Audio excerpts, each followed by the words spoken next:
How can I best describe DreamWorks TV World Fighters without mentioning Smash Brothers? Well, I can't, so here we go. Take Smash Brothers and inject it with several doses of 100% concentrated Japan, and this is the result. The story behind the game is that a TV show of some sort has been told that it needs to boost its ratings or get cancelled, and they plan to gain viewership by bringing in characters from different realities to fight each other. I'm not sure when Konami, Hudson Soft, and Takara Toys were given the keys to the gates of the realm of fiction, but never mind that now. By the way, the game was only ever released in Japan, but you don't need to know any Japanese to find your way through the menus thanks to the pictures in the background. Single-player story mode is a series of fights broken up by cutscenes of DreamWorks TV where you fight 1, 2, and 3 other people at once before a final battle with one of the co-hosts. The goal is to collect heart tokens that fly out at the beginning of each battle and off of your opponents when they get hit. The more you collect, the higher your percentage gets, and the higher your character gets on the bar at the bottom of the screen. Over time, the red section gets higher and higher, and when a fighter falls into that area, a winged heart flies off of them and turns them into a miniature version of themselves. Get these from every opponent and you win, though when fighting multiple characters, the miniature versions can still run around and try and steal any other hearts that appear. Now you're probably thinking, how is this like Smash Brothers? Well, I'm getting to it, so be patient. For one thing, the controls virtually the same way in that you have a basic attack, special attack, and jump button, and you have a shield you can use to block attacks. You also have quote-unquote smash attacks, which are done the same way as in Smash Brothers, but the special attacks and overall movesets are more limited than Smash Brothers, with most characters barely having more than 10 attacks. This might be part of the reason that the combat can feel really awkward and turn into a who forgets the shield first battle.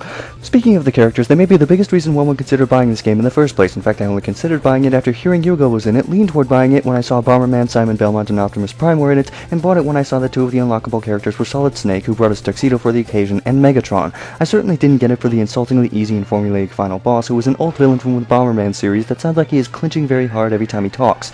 Most of the characters, however, are either from nearly Japan-only games and toys like Twinbee and Licca-chan, or obscure no matter where you live like Moai, who is an enemy from the Gradius games. Nevertheless, it's still awesome to have a 4-player battle between Snake, Simon Belmont, Optimus Prime, and Megatron, or in my case, Yugo would replace Megatron.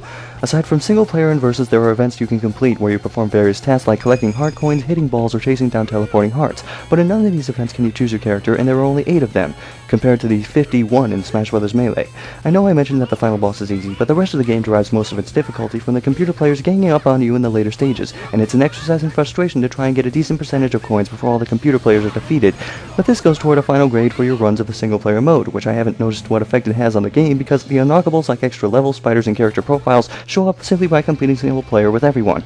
I guess this game boils down to a few things, whether or not Smash Bros. Gameplay is something you enjoy, whether or not the character roster is to your liking, and whether or not you can find a place that sells this game and a console or swap disc that can play it. Despite its limited gameplay options, I still find myself playing this game now and then, though it's mostly to collect money from people stupid enough to bet that Solid Snake wasn't in a game with a doll, a baseball player, Bomberman, and an Easter Island statue.